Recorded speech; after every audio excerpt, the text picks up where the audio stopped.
the Bears, they'll wait until Monday night to play. But looking at them and looking at what happened here, we now know that Braxton Jones will be the left tackle. And it doesn't feel like, Matt, that he won the job. It just felt like he might have been the best choice. So how can he prove that he won the job? And what will they do to help bolster him if he's still not 100% and maybe not the best choice? Right. Well, I was writing an evaluation on Braxton Jones. Let's be perfectly honest. In my final grade, they would say league average starter. And that's what he is. And it's interesting because you look at Ben Johnson, the offensive line he had in Detroit, and what they did to upgrade this offensive line. Tooney, Jonas Jackson. You look at what they have in Darnell Wright on the right side of the offensive line. Physical guys at the point of attack. Braxton Jones is not that. He's more athletic, great foot speed, the quickness, the motor, mirror, and pass protection, but he's not an overly physical player at the point of attack. So if I'm looking for him to improve, show me more at the point of attack. Show me more the ability to drive defenders off the ball in the run game. And if he struggles, especially in pass protection, you're going to have to chip. You're going to have to help him and close down that left side, because what you want ultimately in this football game is what you saw in that one series from Caleb Williams and the Bears offense versus the Bills. I know it's preseason. I know it doesn't count. And preseason games to me are an extension of practice. But you saw in that drive, what did they do? They threw on rhythm. They threw with timing. Caleb Williams threw the ball with location, and all of a sudden the offense starts to go. Everything looks efficient. Everything is moving. That's how you score points. That's how you get first downs. Matt, can Ben Johnson do what he wants in the run game with the kind of left tackle that Braxton Jones is? Because I'm most excited to watch Ben run the ball, frankly. Right. Yes, he can, especially if you're an outside zone or a wide zone, however you'd want to define it, which I think will be the core run game for the Bears this year. Now they'll still run gap or power. We understand that. You saw that in Detroit. But outside zone, yes. Can you reach block? Can Braxton climb to the second level and cut off linebackers in space? Sure, he can do that. There's no question he can do that. I think if you're looking at what he can do in the run game, especially to the backside, it's not an issue at all for the Bears. And to the front side, can he reach? Can he get his helmet play side? Can he drive someone and move them laterally and create daylight for DeAndre Swift to get the field? Yes, he can do those things. So I don't think it's that much of an issue, Speeds, in the run game. For me, it's more in pass protection. Can he win consistently in pass protection on the left side? Can they protect Caleb by making sure that he gets the ball out on time? Like, can he play a role in his own protection with, hey, top of the drop, the ball comes out? Yes. And eliminate the wasted movement he had last year. Too often you'd see for Caleb Williams, he'd retreat in the pocket or look for an escape door. Can't play like that, right?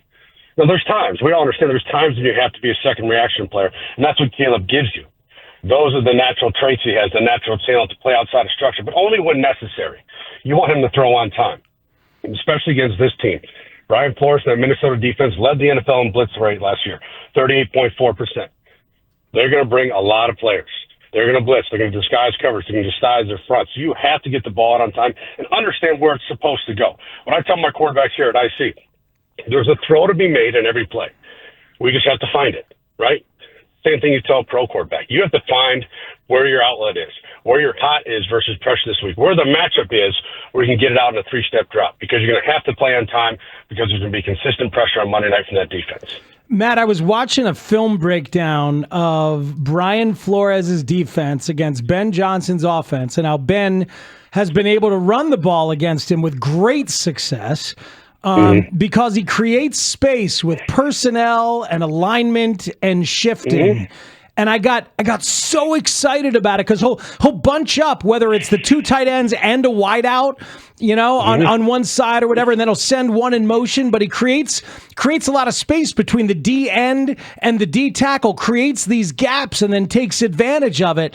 I don't know if Bears fans are ready to watch this offense with someone who understands run game schematics the way that Ben does. I'm excited about it. I agree, Speaks, and to your point, it's creating numbers, right? Where do we get a numbers advantage? In the run game, if you run with reduced sets and you have a tight bunch to that side of the field or a wing set, now you're asking the defensive end, what are you going to do? Are you going to line up wide? Well, now there's a gap there. Are you going to line up tight? Well, now we have numbers in the perimeter to go outside and get defensive backs.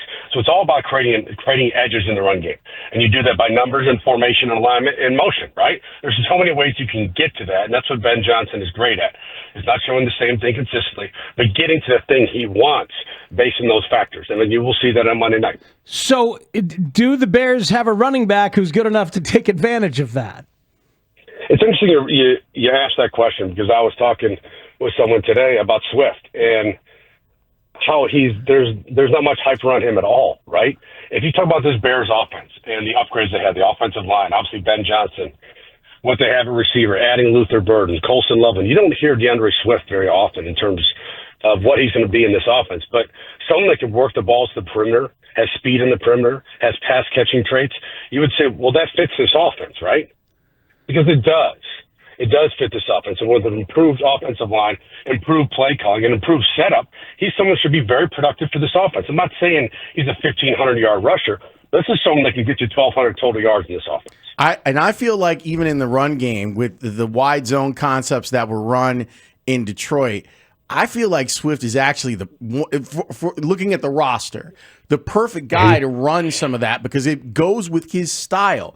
The idea of I'm going to drift a little bit and I'm going to see where the hole is, where the cutback lane is. I think that he could have a really strong year with this particular offensive set. Yeah, he is. I agree, Lawrence. He is a fit for the scheme because of zone runner, what do they have? They have patience, they have vision, and they have short area speed. That's the most important thing. Do I press the ball at the edge or do I bend the ball back inside? And you do that based off the movement of the offensive line, the flow of the linebackers, where you can find daylight. And that short area speed is so critical because those running lanes shrink very quickly on Sundays. Okay, so you have to be able to get through to the second level immediately, and Swift can do that. And I'm excited to see how they utilize him in the pass game. You know, and I hate, coming down on former coaches, but the Bears coaching staff last year, you wanted to see more with the running backs in the pass game. You really did. I think you will this year. Well, and you mentioned the coaches. Eric Bieniemy talking about DeAndre Swift and what he's going to ask of him and demand of him made me a little more optimistic about it. So Bieniemy can drive somebody and get the most out of him, can he, Matt? Yeah, you use the word demand there. I like that because that's good coaching. Okay, here's the thing about coaching. And we've said this before, but it's trust and respect, right? From a player perspective, if you trust and respect your coach, he can be demanding. He can hold you accountable. He can coach you extremely hard. You talk to anyone about Eric Bieniemy, a lot of new coaches on the staff, that's what they do. I'm not saying that guarantees a playoff spot. No one's saying that, or a division title, but what it does guarantee is a better brand of football, more accountability, more discipline in the field, more awareness in terms of critical game situations, backed up third down, 2-minute red zone. You expect this football team to be better in those situations because of the coaching they have. When it comes to looking at, and we're talking with Matt Bowen, by the way, enjoying a little Bears conversation with him, when you start thinking about not just Monday night, but what the Bears offense could look like, what excites you about it? I think the number one thing is efficiency, being efficient, putting drives together, being able to create explosive plays when you have to. And most importantly, scoring points, right? Scoring points. Being a team that can score points consistently week to week and create conflict for opposing defenses because you have the pieces there. Now, obviously, Caleb Williams has to take a step. We all understand that. But we're expecting him to do that with coaching. I think you saw enough flashes last year. Say, you get this young player with the right coaching and the right players around him, he can be a really high-level player in this league. But to me, it's a scoring points of creating explosive plays. Because from a defensive perspective, what are the two things you want to do every week? You want to take away the deep ball and you want to hit the quarterback. Okay, well, the Bears have tried to improve that with the offensive line, plus the play calling of Ben Johnson. And they have explosive playmakers in that offense. They do. Now they just need to execute it and go out and do it. Matt, have you ever had somebody who was a captain on one of your teams and then suddenly was not a captain on one of your teams? The Bears have a situation where now there's 5 captains as voted on by the players, but there were 8 last year. There's 4 guys. I think it's Cole Kmet and DJ Moore and Jalen Johnson and there's and TJ Edwards and Tremaine Edmonds. So there's 5. There's 5 guys who were captains last year and are not this year. Does that take any doing in the locker room as a coach to try and make that right?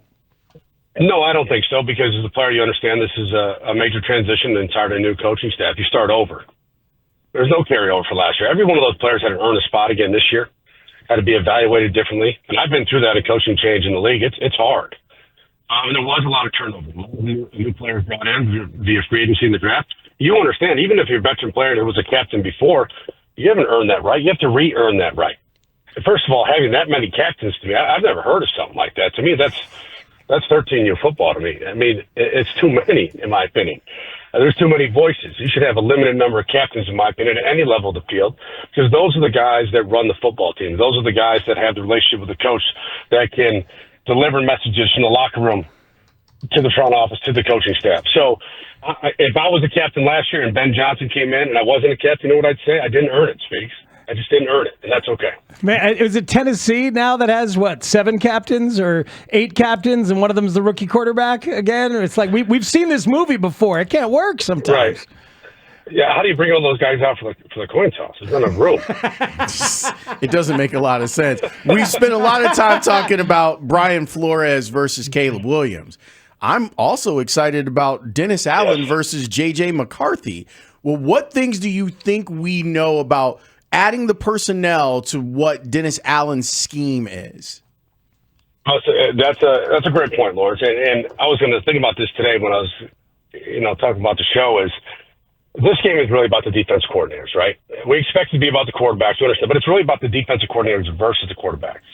And with Dennis Allen, you're going to get J.J. McCarthy, who's never played in a real National Football League game. He has not. So he didn't get those developmental reps last season. He hasn't seen live game action yet. He has not. So you can take advantage of that if you're Dennis Allen. You can disguise looks. You can change the picture post-snap. And you go back to what he did, especially when he was at D.C. and run the show in New Orleans, was so many loaded, I call them loaded fronts, where you're going to occupy defenders and using defenders to occupy offensive linemen and protection. And what you can do is you can walk up a linebacker, looks like a 5-man front, and what you're telling the offense is you have to block this guy. But then you're going to twist, you're going to stunt, you're going to bring a safety off an edge. You're going to find a way to manipulate pass protection and bring pressure. And while you're doing that, everything's going to change in the secondary. Safeties are going to rotate. It's going to look like man, it's going to go to zone, or vice versa. You're going to bring zone pressure, man pressure. A lot of different things you can do to a young quarterback with a veteran defensive coordinator. The defense, to me, based on what they did this offseason, has talent and impact players at all 3 levels of the field. About an hour ago, it was reported that Isaiah Foskey, the defensive end, former New Orleans Saint, a second-round pick in 2023, cut as part of their roster cuts last week, is here and has been working out for the Bears. So another edge rusher with some Dennis Allen familiarity possibly coming in. Matt, your thoughts? It happens a lot. I mean, I'll be honest. My last year in the league, I wasn't very good at the point, and I signed with the Buffalo Bills because my DB coach from Washington went there. There's familiarity, and that's what you do, especially at this point of the summer. Is if there's someone coming to work out, you have an open spot open, you're going to try to sign someone that you've worked with before because you know how their habits in terms of how they like to be coached, what positions they fit at, how they work in your defense. There's not a lot of guesswork there. So when you're doing this late in the summer, you were doing this for a specific reason, somebody you've coached before, and someone that you know has a certain role or a certain fit in your defense.